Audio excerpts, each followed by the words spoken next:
मेरा नाम शाजिया नवाज है और इस वक्त मेरी उम्र 32 साल है और मेरा ताल्लुक लाहौर की एक खुशहाल लेकिन रिवायती किस्म की फैमिली से है।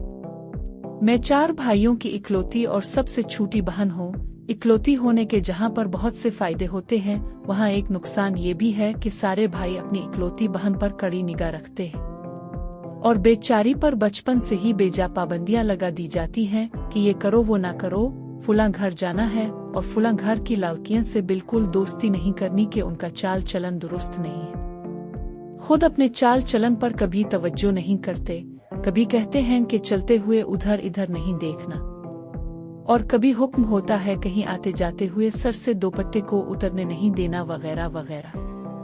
लेकिन जैसा कि आपको मालूम है कि होने वाली बात होकर रहती है, यहाँ मैं आपको अजीब बात बताऊं कि मैं वक्त से बहुत पहले ही जवान हो गई थी और बहुत शुरू में ही मुझे मोहब्बत के बारे में कुछ न कुछ अंदाजा हो गया था।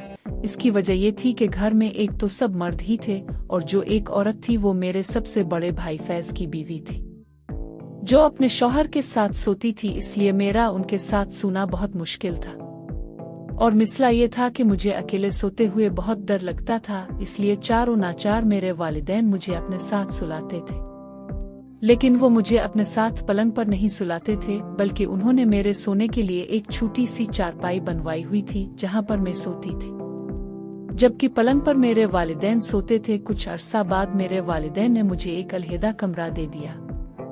एक दिन मेरी सबसे बड़ी भाभी, जो कि फैज भाई की बीवी और रिश्ते में मेरी कजिन भी लगती थी, इसने मुझे अपने पास बुलाया और मेरे तरफ इशारा करते हुए मुझे एक छोटा सा लेक्चर दिया, जिसका मतलब ये था कि अब मैं जवान हो रही हूँ और आज के बाद मुझको किसी भी सूरत दुपट्टे को अपने ऊपर से नहीं हटाना चाहिए।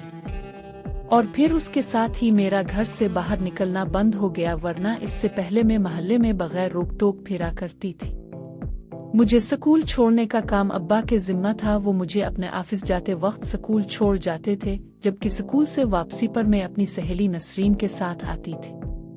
इसका घर हमारे घर से 1-2 गलियां पहले आता था, जबकि स्कूल हमारे घर से 5-6 गलियां दूर था। मेरे जवानी के दौर का किस्सा है कि इस वक्त मेरी खूबसूरती की सभी तारीफ करते थे और एक दिन की बात है कि हस्बन मामूल छठी के बाद में नसरीन के साथ खुशगुपियां करते हुए घर की तरफ लूट रही थी कि इतने में नसरीन का घर आ गया और वो मुझे बाय बाय करते हुए अपने घर में दाखिल हो गई।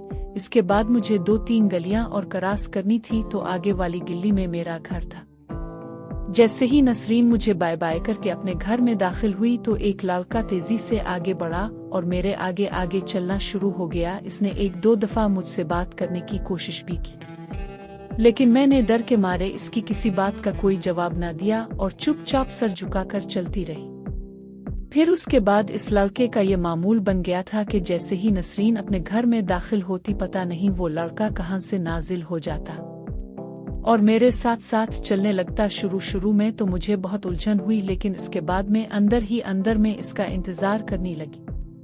लेकिन मिसला ये था कि अंदर से मैं बहुत बुज़दिल थी और खासकर मैं भाइयों से बहुत डरती थी, क्योंकि मेरे भाइयों ने मुझे साफ कह रखा था कि अगर उन्होंने मेरे बारे में कोई ऐसी वैसी बात सुन ली तो वो न सिर्फ ये कि मुझे जिंदा नहीं छोड़ेंगे, बल्कि मुझे स्कूल से भी उठवा लेंगे।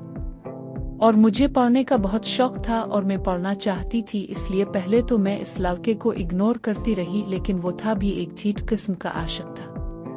रोज मेरे साथ साथ मेरे आगे चलता और मुझसे बात करने की हर मुमकिन कोशिश करता। कन में डर के मारे इससे कोई बात न करती थी और उसके साथ साथ मुझे अपने भाइयों का भी बहुत डर था। इसलिए मैंने ना तो इस बात का नसरीन और ना ही किसी और से इस लड़के का जिक्र किया, क्योंकि मुझे मालूम था कि मेरी दोस्त नसरीन पेट की बहुत हल्की है और अगर मैं इससे इस लड़के का तज़ुकरा कर देती हूँ तो इसने झट से ये बात सारे स्कूल को बता देनी थी और इसी स्कूल में फैज भाई की साली भी पढ़ती थी और मैं नहीं चाहती थी कि मेरा कोई स्कैंडल निकले और मुझे स्कूल से हाथ धोने पड़े। लेकिन ताप के भाइयों की धमकियां अपनी जगह, लेकिन मेरे दिल जो हर वक्त मुझे तंग करती रहती थी और खासकर इस हैंडसम लड़के को तो देखकर अब मुझे भी कुछ होने लगा था। एक दिन मैं भी उसकी तरफ देखने लगी। वो एक गोरा चिट्टा और क्यूट सा लड़का था जो हमारे स्कूल से आगे एक बॉयज कॉलेज में पढ़ता था। कद और उम्र में मुझसे काफी बड़ा होगा। उसकी आंखें सियाह और नाक नक्शा बहुत अच्छा था। मैंने इसे देखा और मन ही मन में इसे पास कर दिया। इसी तरह एक हफ्ता और गुजर गया। वो रोजाना बड़ी बाकायदगी से मेरे साथ साथ मेरे आगे पीछे चलता और जब मैं घर दाखिल हो जाती तो वो भी वापस चला जाता था। एक दिन जब मैं गिल्ली में अकेली जा रही थी तो इसने थोड़ी हिम्मत की और बोला, हेलो, अब कैसी हैं? लेकिन मैंने इसकी बात का कोई जवाब ना दिया और चुपचाप चलती रही। इसी तरह 2-3 दिन और गुजर गए। वो रोज मुझसे यही बात करता था लेकिन मैं कोई जवाब ना देती थी। और एक दिन जब मैं इसी गिल्ली दाखिल हुई जो कि आम तौर पर सुनसान ही रहती थी, तो वो एकदम मेरे सामने रुक गया और हाथ जोड़कर बोला, प्लीज मेरी बात का जवाब तो दो। तो मैंने कहा, हाँ। बोला, क्या बात है? तो वो कहने लगा, शुक्र है अब बोली तो सही, वरना तो मैं समझा था कि आप गूंगी है। तब मैंने इससे कहा, तुम रोज क्यों मेरा पीछा करते हो? और चलने लगी तो वो बोला, मैं आपकी इस बात का आपको कल जवाब दूंगा, और मेरे आगे आगे चलने लगा। अगले दिन जब मैं इसी सुनसान गिल्ली में दाखिल हुई तो अचानक वो मेरे साथ साथ चलने लगा और बोला, कल आपने पूछा था ना कि मैं रोज आपका पीछा क्यों करता हूँ? तो मैंने इसकी सारी वजह इस खत में लिख दी है, प्लीज इसे पढ़ लो। और उसके साथ ही इसने हाथ बढ़ाकर मुझे वो खत देना चाहा, लेकिन मैंने इसको कोई जवाब ना दिया और चुपचाप चलती रही। वो सारा रास्ता मुझे मिन्नतें करता रहा लेकिन मैंने इसकी किसी बात का कोई जवाब ना दिया। इस तरह 3-4 दिन और गुजर गए। वो रोज मुझे खत देने की कोशिश करता और मैं इसकी किसी बात का कोई जवाब न देती थी। असल में मैं इसका खत लेने से इसलिए डरती थी कि कहीं कोई देख ना ले। इस तरह काफी दिन गुजर गए और आखिर एक दिन मुझे इस पर तरस आ गया और मैंने इससे कहा, इस खत में क्या लिखा है? तो इसने बड़े रोमांटिक लहजे में जवाब दिया कि इस खत में मैंने अपना दिल का हाल लिखा है, तुम प्लीज इसे एक बार पढ़ तो लो। इसकी बात सुनकर मैंने सोचा इसका खत पढ़कर देखते हैं कि इसमें क्या लिखा है, और उससे वो खत वसूल कर लिया। जैसे ही मैंने इसके हाथ से वो खत लिया, वो यूं मेरा शुक्रिया अदा करने लगा कि जैसे मैंने इस पर कोई बहुत बड़ा एहसान कर दिया हो। खैर, मैंने इससे वो खत लिया और सीधा घर आ गई और अपने कमरे में जाकर सबसे पहले इसे लॉक किया और फिर धड़कते दिल के साथ डरते डरते इसका खत खोला। जैसे ही मैंने इसके दिए हुए खत को खोला तो सारा कमरा एक बहुत ही उम्दा से परफ्यूम की खुशबू से महक उठा, जो इसने सारे खत पर छिड़का हुआ था। इतनी अच्छी खुशबू सूंघकर मेरा मूड खुशगवार हो गया और मैंने इसे खोल कर पढ़ा तो इसने लिखा था, मेरी अपनी और बहुत प्यारी शाजिया जी, पता नहीं इसको मेरे नाम का कैसे पता चल गया था। दिल की गहराइयों से आपको मेरा मोहब्बत भरा सलाम कबूल हो। फिर आगे लिखा था, सबसे पहले तो आपकी इस बात का बहुत बहुत शुक्रिया कि आपने अपने नाजुक हाथों से मेरा खत लिया, और इस वक्त मेरा ये खत आपकी प्यारी प्यारी और सुरमगी आंखों के सामने है। शाजिया जी, यकीन करें ऊपर वाले ने आपको फुर्सत में बैठकर बनाया है और मैं आपके इस मलकूती हसन का दीवाना। जब से मैंने आपको देखा है मैं खुद को भूल गया हूँ। पता नहीं आपने मुझ पर किया जादू कर दिया है कि सोते जागते उठते बैठे चलते फिरते बस आप ही की मोहनी सूरत मेरी आंखों के सामने घूमती रहती है। फिर आगे इसने एक मशहूर गाने का ये शेर लिखा हुआ था, तुम ही बताओ कि हम क्या करें, चारों तरफ देखते हैं तुम्हें, कलियों में तुम हो, बहारों में तुम, इस दिल के हर एक नजारों में तुम। फिर लिखा था, शाजिया जी, पता नहीं आपकी हुसैन आंखों में क्या जादू है, क्या कशिश है कि मैं हर वक्त उनमें ही गुम रहता हूँ। शाजिया जी, मैं आपके बगैर नहीं रह सकता। जिस दिन आप नजर नहीं आती हैं वो दिन मेरा बहुत खराब गुजरता है, और जिस दिन आप नजर आ जाती हैं वो दिन मेरे लिए ईद का दिन होता है। इस तरह की बातों के साथ साथ इसने इस खत में और भी बहुत सारे मोहब्बत भरे शेर लिखे हुए थे जो कि इस वक्त मुझे याद नहीं आ रहे हैं।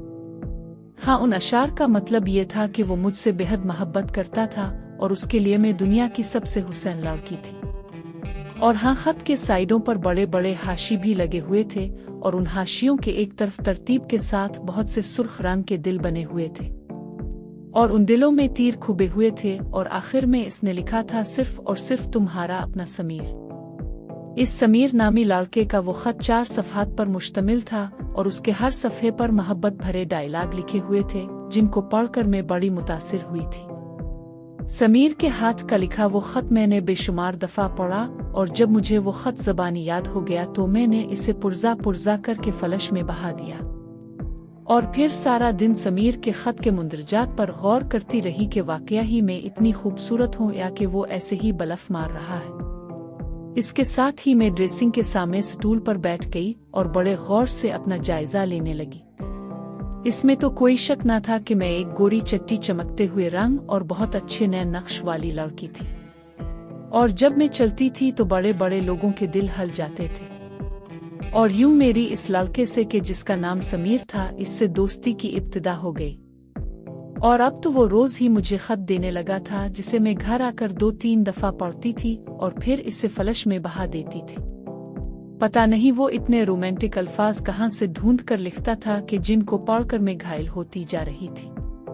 पहले पहले तो इसने अपने खुतूत में बड़ी ही रोमांटिक बातें लिखी थीं कि जिनको पढ़कर मैं सपनों की दुनिया में खो जाती थी। फिर आहिस्ता आहिस्ता इसके खत के मुंदरजात बदलने लगे, और अब वो अपने खुतूत में मुझसे मिलने का तकाजा करने लगा, क्योंकि मेरा भी दिल करता था कि मैं इसे अकेले में मिलूं, लेकिन मेरी पोजीशन ऐसी नहीं थी कि मैं इसे मिल सकती। इसी तरह दिन गुजरते रहे। अब मैं उसके साथ हल्की फुल्की गुपशप भी लगाने लगी थी, और वो खासकर मेरी खूबसूरती की बड़ी तारीफ करता था, और ज़बानी भी मिलने की दरख्वास्त करता रहता था, और उसके साथ साथ खत भी जारी थी जिनमें कि वो मुझसे मिलने का तकाजा करता था। फिर कुछ अरसा बाद समीर के खत का लहजा मजीद बदल गया, और अब वो प्यार की बातों के साथ साथ मेरे बड़ी तारीफ लिखना शुरू हो गया, जिसे पढ़कर मुझे बहुत अच्छा लगता था। उसके साथ साथ अब वो चलते चलते मुझे टच भी कर लेता था, और उसका इस तरह से मुझे छूना मुझे बहुत अच्छा लगता था। हमारे स्कूल से घर के रास्ते में इस सुनसान गिल्ली के नुक्कड़ पर एक ऐसा घर भी पड़ता था कि जिसके आगे एक बाड़ सी लगी हुई थी, और इस बाड़ ने इस घर को 3 तरफ से घेर रखा था। उनके मेन गेट से अंदर दाखिल हो तो गेट के साथ ही एक छोटा सा लान था, और उस लान के कोने में दर्रेका के 2-3 दरख्त इकट्ठे ही लगे हुए थे, जिनकी वजह से वहां एक छोटी से आड़ सी बन गई थी। और उन दरख्तों से हिटकर यानी कि एक साइड पर इस घर का गेट था। इस घर में 2 ही लोग रहते थे, एक मियाँ और एक इसकी बीवी, और ये दोनों ही खासे बूढ़े थे। मर्द तो काम के लिए सुबह सवेरे ही घर से निकल जाता था, जबकि खातून घर में ही अकेली ही रहती थी। उनके बच्चे अगर थे भी तो वो उनके साथ नहीं रहते थे। ये बातें मुझे समीर ने बताई थी। हुआ यूं कि स्कूल से वापसी पर हस्न मामूल उसने मिलने की तकरार की, तो मैंने भी इसे रोज वाली बात की कि तुम तो जानते ही कि मेरा घर से निकलना कितना मुश्किल है। तब वो कहने लगा कि अच्छा ऐसा करो कि तुम मुझसे यहाँ ही मिल लो। तो मैंने कहा रोज तो मिलती हूँ। तो वो बड़े ही हसरत भरे लहजे में बोला, नहीं ऐसे नहीं ना मेरी जान, मैं तुमसे गिले मिलना चाहता हूँ। वो जालिम बातें ऐसी कर रहा था कि मेरा दिल कर रहा था कि अभी मैं इसको अपने सीने से लगा लूं, लेकिन मेरे लिए मसला ये था कि मैं किसी भी सूरत ऐसा ना कर सकती थी। और जब मैंने इससे ये बात की तो वो कहने लगा, अच्छा अगर तुमको मैं इस गिल्ली में ही मिलने को कहूँ तो मैंने इसको कहा कि इस गिल्ली में तो हम रोजाना ही मिलते हैं। तब इसने इस बाड़ वाले घर के बारे में तफसील के साथ बतलाया, और साथ ही इसकी निशानदेही भी की। तो मैंने इसको बोला पहले मैं खुद इस बारे में जान लूं तब ही कुछ फैसला करूंगी। तो वो बोला, जान मैं सच कह रहा हूँ, और वैसे भी वहाँ हमने बस एक बार गिले तो मिलना है। लेकिन मैंने इसे बगैर तहकीक के मिलने से साफ इनकार कर दिया, और बोली जब तक मैं खुद तसल्ली न कर लूं मैं तुम्हारे साथ वहाँ नहीं जाऊंगी। तो वो मान गया और बोला, लेकिन प्लीज अपनी तहकीक जल्दी करना कि अब मुझसे बर्दाश्त नहीं हो रहा। इसकी बात सुनकर मैंने हान में सर हिला दिया। अगले 2-3 दिन मैंने बड़े तरीके से अपनी क्लास फेलोज से इस जगह के बारे में मालूमात ली। तो जिस तरह समीर ने इस जगह के बारे में बतलाया था वो जगह वैसी ही निकली। अच्छी तरह तहकीक करने के बाद मैंने इस जगह समीर से मिलने का प्रोग्राम बना लिया। अगले दिन जब मैं स्कूल से निकली तो गर्मी बड़े जोर की पड़ रही थी, और वैसे भी गर्मियों की छुट्टियां होने में अभी 1 महीना बाकी था। समीर को मैंने एक दिन पहले ही इस जगह मिलने का ग्रीन सिग्नल दे दिया था। चुनांचे इस दिन प्रोग्राम के मुताबिक मैं जल्दी ही स्कूल से बाहर आ गई और नसरीन का इंतजार करने लगी। और उधर उधर देखा तो थोड़ा आगे मुझे समीर नजर आया, और उसने इशारे से बतलाया कि वो इसी बाड़ वाली जगह दरख्तों के पास ही होगा, मैं सीधी वहां आ जाऊं। मैंने इसकी तरफ देखा और सर हिला दिया। मेरा इशारा देखकर वो वापस मुड़ा और चला गया। नसरीन से अलविदा होकर चलते हुए मैं इसी सुनसान गिल्ली में पहुंची जिसके कोने पर वो बाड़ वाला घर था। मैं कुन आंखों से सारी गिल्ली का जायजा लेते लेते जब इस बाड़ वाले घर के करीब पहुंची तो मेरा चेहरा सुर्ख हो रहा था। गेट के करीब पहुंचकर अचानक मेरा स्कूल बैग जमीन पर गिर गया और ये मैंने जानबूझकर किया था। चुनांचे में बैग उठाने के लिए नीचे झुकी और इसी बहाने मैंने एक दफा फिर सारा गिल्ली पर नजर डाली तो हस्बन साबिक मुझे वो गिल्ली वीरान नजर आई। ये देखकर मैं जल्दी से उठी और गेट जो कि हर वक्त खुला ही रहता था, मैं उनके अंदर दाखिल हो गई। सामने ही दरख्तों के पास समीर खड़ा था और मुझे अपनी तरफ आने का इशारा कर रहा था। मैंने सर हिलाया और दबे पांव उन दरख्तों के पास पहुंच गई और फिर हम दोनों जुड़े हुए दरख्तों के दूसरी तरफ हो गए। अब पोजीशन ये थी कि एक तरफ 3-4 दरख्त इकट्ठे खड़े थे और उन दरख्तों के सामने घनी बाड़ थी। उन दरख्तों और बाड़ के दरमियान एक तंग सी जगह थी जहां इस वक्त मैं और समीर खड़े एक दूसरे की तरफ देख रहे थे। बाड़ और दरख्तों के एक साइड पर एक पुतली सी गिल्ली नुमा रास्ता था और इस रास्ते से होकर हम इस जगह तक पहुंचे थे। इस तरह हमारे 3 अतराफ में कुदरती तौर पर एक महफूज सी जगह बन गई थी।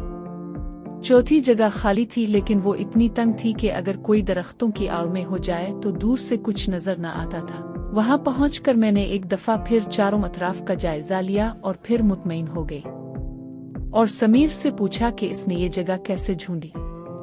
मेरी बात सुनकर समीर ने मेरी आंखों में आंखें डालें और मोहब्बत भरे लहजे में कहने लगा, मोहब्बत सब करवाती है मेरी जान। और उसके साथ ही इसने मेरा हाथ अपने हाथों में पकड़ लिया तो मैंने इसकी तरफ देखा तो वो मुझे ही देख रहा था।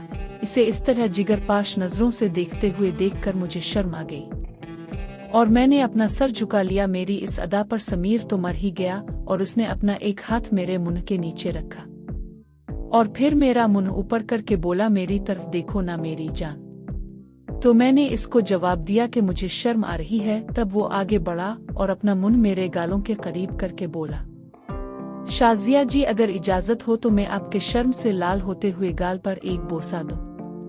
मैं कुछ ना बोली तो इसने इस बात को मेरी रजामंदी समझा और आगे बढ़कर इसने मेरे गालों पर एक बोसा दिया और मैं इधर उधर देखती हुए वहां से बाहर निकल गई। इस दिन जब मैं घर पहुंची तो मैं बहुत थक चुकी थी, इसलिए कमरे में जाकर सो गई। अगले दिन स्कूल से वापसी पर हस्बन मामूल समीर मुझे मिला और मुझे दोबारा से वहां जाने का बोला। मैं तो पहले से ही तैयार थी, इसलिए थोड़े से नाज नखरे के बाद मैंने इसे कहा कि वो पहले वहां पहुंचे, मैं आती हूँ, क्योंकि अब हमारा तकल्लुफ काफी हद तक कम बल्कि खत्म हो चुका था। इसलिए जैसे ही मैं दरख्तों के पास पहुंची तो समीर ने आगे बढ़कर मुझे अपने गिले से लगा लिया और जज्बात होकर बोला, शाजिया मेरी जान, मैं तुम्हारे बगैर नहीं रह सकता और मैं तुमसे शादी करना चाहता हूँ। फिर मैंने खुद को इससे अलग किया और हम वापस आ गए। इसी तरह इस हफ्ते में हमने इस बाड़ वाले घर में 2-3 और मुलाकातें की। फिर एक दिन का जिक्र है कि हस्म प्रोग्राम समीर पहले ही दरख्तों के पास मौजूद था और जैसे ही मैं गेट उबूर करके दरख्तों के पास पहुंची तो अचानक एक औरत के आवाज ने मुझे ललकारा और बोली, ठहर जाओ, घर से तुम पढ़ने आती हो और यहाँ आकर यार के साथ मिलती हो, तुमने ये क्या तमाशा बना रखा है। मैंने आवाज की समत निगाह की तो देखा कि दरख्तों के एन सामने एक खिड़की थी जिसके आगे जाली लगी हुई थी और ये आवाज इसी जाली में से आ रही थी। हैरत की बात यह है कि इससे कबल मैंने इस जाली को नहीं देखा था। शायद मोहब्बत ने उधर देखने ही ना दिया था। उधर खातून के मुंह से बातों का एक सैलाब निकल रहा था और लम्हा बा लम्हा खातून की आवाज बुलंद हो रही थी। उधर जैसे ही मैंने इस खातून जो कि यकीनन मालिक मकान थी उसकी आवाज सुनी तो मैं एक सकते में आ गई और मेरी हालत ऐसी हो गई कि जैसे काटो तो लहू नहीं। मेरी ये हालत देखकर समीर एकदम आगे बढ़ा और उसने मुझे कंधे से पकड़ा और इसे जोर से हिलाकर बोला, शाजिया भागो। समीर की आवाज सुनकर मैं एकदम होश में आ गई और मैंने वहां से दौड़ लगा दी और गिरती पड़ती घर पहुंच गई और घर पहुंचकर भी बड़ी खौफजदाओं के कहीं इस बुढ़िया ने मुझे पहचान न लिया और दिल ही दिल में खुद को कोसती रही कि मेरा पहले इस खिड़की की तरफ ध्यान क्यों नहीं गया था। अगले दिन जब मेरी समीर से मुलाकात हुई तो हम सारे रास्ता इसी हादसा के बारे में बातें करते रहे और दूसरी बात यह कि मैंने इस गिल्ली का रास्ता तब्दील कर लिया और अब मैं एक और गिल्ली की तरफ से घर जाने लगी। ये गिल्ली घर से थोड़ा दूर तो पड़ती थी लेकिन मैं इस बात पर खौफजदा थी कि किसी दिन वो बुढ़िया अपने गेट में ना खड़ी मिल जाए। इसी तरह कुछ दिन और गुजर गए और घर में भी खैरियत रही तो मेरा डर कुछ कम हुआ, वरना तो अंदर अंदर मुझे ये खौफ खाए जा रहा था कि कहीं वो बुढ़िया हमारे घर ना आ जाए। लेकिन जब ऐसा कुछ ना हुआ तो मेरा डर कुछ कम हुआ। समीर से हसन मामूल मुलाकातों का सिलसिला जारी था। एक दिन मेरे साथ चलते चलते समीर बोला, शाजिया जी आज तो आप बड़ी ही क्यूट लग रही हो, आज तुम मुझ पर बड़ा जुल्म ढा रहे हो। इसकी बात सुनकर मैंने कुन आँखों से अपनी तरफ देखा तो मैं वैसी की वैसी ही थी। ये देखकर मैंने इससे कहा, क्यों झूठ बोल रहे हो? फिर इसने कहा, मैं आपसे एक बार मिलना चाहता हूँ और आपको एक गिफ्ट देना चाहता हूँ। समीर की बात सुनकर मैंने एक ठंडी सांस भरी और बोली, क्या करूं समीर, दिल तो मेरा भी बहुत चाह रहा है पर क्या हो सकता है। मेरी बात सुनकर वो कहने लगा, होने को तो कुछ भी हो सकता है मेरी जान, बस तुम्हारी इजाजत दरकार है।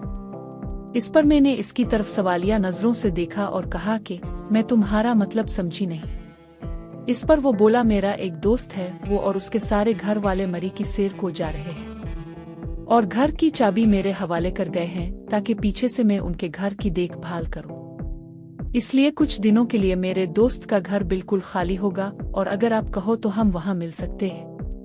वहां आपके और मेरे अलावा कोई ना होगा, हम तुम होंगे। और फिर इसने अपनी बात अधूरी छोड़ी और प्यार भरे लहजे में कहने लगा, शाजिया जी मैं आपके साथ अपने जिंदगी के कुछ लम्हे जीना चाहता हूँ। सच्ची बात तो ये है कि मेरा भी दिल कर रहा था कि मैं समीर की बाहों में जाऊं, लेकिन इस पर मैं अपने इन जज्बात का इजहार नहीं करना चाहती थी। इसलिए मैंने इसको समझाते हुए कहा कि देखो ना, अभी कुछ दिन पहले ही तो हम बाल बच्चे हैं, इसलिए मैं मजीद रिस्क नहीं लेना चाहती और उसकी मिलने वाली बात सख्ती से रद्द कर दी। इसने मेरी बात सुनकर हाँ में सर तो हिला दिया, लेकिन इसने हार नहीं मानी और अगले 2-3 दिन वो हसन मामूल मेरी मिन्नतें करता रहा। अंदर अंदर से दिल मेरा भी बहुत कर रहा था, लेकिन मैं इस पर जाहिर ना करना चाहती थी। खैर एक दिन इसने हद ही कर दी और बोला, शाजिया तुम किस कदर खटवर दिल हो, मैं तुम्हारे लिए जीता मरता हूँ और तुम हो कि मुझे कोई लिफ्ट ही नहीं करवाती हो। और फिर इसने अपनी मोहब्बत के बारे में बड़ी ही जज्बात सी बातें की जिन्हें सुनकर मैं पिघल सी गई और उसकी बातें सुनकर मेरे ज़ब्त का बंधन भी टूट गया और मैंने मिलने का प्रोग्राम बना लिया और इससे पूछा कि क्या गारंटी है कि तुम्हारे दोस्त के घर में और कोई ना होगा। मुझे नीम रजामंद देखकर उसकी तो बाछें खिल गईं और वो कहने लगा, मेरी जान जैसा कि मैंने तुमको बताया है कि दोस्त के सारे घर वाले सैर के लिए मरी गए हुए हैं। और फिर वो बड़े अच्छे लहजे में कहने लगा कि मेरी जान तुम्हारे लिए सबसे बड़ी गारंटी तो मैं खुद हूँ, तुम्हारा समीर जानी, तुम्हारा आशिक जिसकी जान तुम में अटकी हुई है और जो तुम पर जीता मरता है। समीर की ये बात मेरे दिल को लगी और यूं मैं इसके साथ जाने के लिए रजामंद हो गई और उससे कहा, प्लीज कल अच्छी तरह से चेक करके आना कि वहां आसपास किसी किस्म का कोई खतरा तो नहीं होगा ना। इतने में वो गिल्ली खत्म हो गई और हम एक दूसरे से अलग अलग हो गए। अगले दिन इसने मुझे आल ओके की रिपोर्ट दी और फिर इसने मुझे अपनी चिकनी चुपड़ी बातों से इस बात का भी यकीन दिला दिया कि मेरे वहां जाने से कोई खतरा ना है और ना ही कुछ होगा, बस हम दोनों सुकून से थोड़ी सी देर बैठकर गुपशप लगा सकेंगे और अपने मुस्तकबिल के बारे में डिस्कस करेंगे कि शादी के बाद क्या करना है वगैरह वगैरह। मैंने समीर की ये बातें बड़े गौर से सुने और फिर अगले दिन मैंने इसके साथ जाने की हामी भर ली, जिसे सुनकर वो बहुत खुश हुआ और फिर हम अगले दिन का प्रोग्राम तय करने लगे। थोड़ी सी बहस और तमहीद के बाद ये प्रोग्राम बना कि मैं कल स्कूल नहीं जाऊंगी, हाँ अब्बा के सामने गेट के अंदर दाखिल होंगी और फिर कोई बहाना बनाकर बाहर आ जाऊंगी, जहां पर समीर रिक्शा लेकर पहले से तैयार खड़ा होगा और मैं उसके साथ रिक्शा में बैठकर उसके साथ चली जाऊंगी और छठी के टाइम वापस घर आ जाऊंगी। ये प्रोग्राम तय करके वो तो सब आने का कहकर चला गया। मुझे इस रात नींद नहीं आई अगले दिन का सोच कर। जाने रात के किस पहर मेरी आंख लग गई थी, लेकिन इस रात ख्वाबों में भी मुझे हर तरफ समीर ही नजर आता रहा। इस तरह किसी ना किसी तरह रात गुजर ही गई, लेकिन अगले दिन बहुत सब मेरी आंख खिल गई और मुझे फिर से समीर याद आ गया। अचानक मेरी निगाह घड़ी की तरफ पड़ गई और देखा तो मेरे स्कूल जाने का टाइम करीब आ गया था। चुनांचे में जल्दी तैयार हुई और खाने की टेबल पर पहुंच गई। मैं नाश्ता कर रही थी कि अचानक अम्मा ने मेरी तरफ देखकर कहा, शाजिया खैर तो है, ये तुम्हारी आंखों से लग रहा है कि तुम सारी रात सोई नहीं हो। अम्मा की बात सुनकर मैं घबरा गई और बोली, नहीं अम्मा ऐसी कोई बात नहीं, बात दरअसल ये है कि आज इकट्ठे ही 2-3 टेस्ट है, इसलिए उनकी तैयारी में रात देर तक जागना पड़ा। तो मेरी बात सुनकर अम्मा कहने लगी, बेटी पढ़ो जरूर, लेकिन इसके साथ साथ अपनी सेहत का भी ख्याल रखा करो। और फिर इसी तरह की बातों में अचानक मुझे एक आइडिया आया और मैंने नाश्ता किया और फिर वॉशरूम का बहाना करके वहां से उठी और जाकर वॉशरूम में घुस गई और जानबूझकर वहां पर काफी देर लगा दी। और फिर मेरे अंदाजे के मुताबिक अम्मा ने दरवाजे पर दस्तक दी और बोली, बेटा जल्दी करो, तुम्हारे अब्बा दफ्तर से लेट हो रहे हैं। अम्मा की बात सुनकर मैंने बस आई कहा और बाहर निकल आई। गैरेज में अब्बा गाड़ी स्टार्ट करके मेरे ही इंतजार में खड़े थे। जैसे ही मैं सीट पर बैठी तो अब्बा ने गाड़ी चला दी और बोले, सॉरी बेटा, मैं ऑफिस से काफी लेट हो गया हूँ, इसलिए मैं आपको स्कूल के गेट के आगे नहीं उतार सकूंगा, इसलिए आज आपको सड़क के पास ही उतरना पड़ेगा। अब्बा की बात सुनकर मैं अंदर से खुश हो गई, क्योंकि यही तो मैं चाहती थी कि अब्बा मुझे गेट के पास न उतारें कि इस तरह कोई ना कोई क्लास फेलो मिल जाती थी और स्कूल से निकलना मुश्किल हो जाना था। जबकि सड़क पर उतारने से मुझे इतना ज्यादा रिस्क नहीं लेना पड़ता था, क्योंकि हमारा स्कूल मेन सिटी से थोड़ा आगे था। चुनांचे अब्बा ने मुझे सड़क पर उतारा और कबल उसके कि मैं खिड़की के पास खड़ी होकर उनको बाय बाय करती रही। जैसे ही अब्बा की गाड़ी मेरी नजरों से ओझल हुई तो खुद ब खुद मेरी निगाह इस तरफ उठ गई कि जहां मैंने समीर को खड़ा होने के लिए कहा था। देखा तो एन इसी जगह समीर रिक्शा लिए खड़ा था। जैसे ही हमारी आंखें चार हुईं, इसने रिक्शे की तरफ इशारा किया और खुद रिक्शा में बैठ गया। मैंने उधर उधर देखा और चलते हुए रिक्शा के करीब पहुंची और फिर एकदम से रिक्शे में बैठ गई। मेरे बैठते ही रिक्शा चल पड़ा और कोई 4-5 मिनट की मुसाफत के बाद वो रिक्शा एक ज़ेरे तामीर मकान के पास जाकर रुक गया। समीर ने मुझे नीचे उतरने का इशारा किया।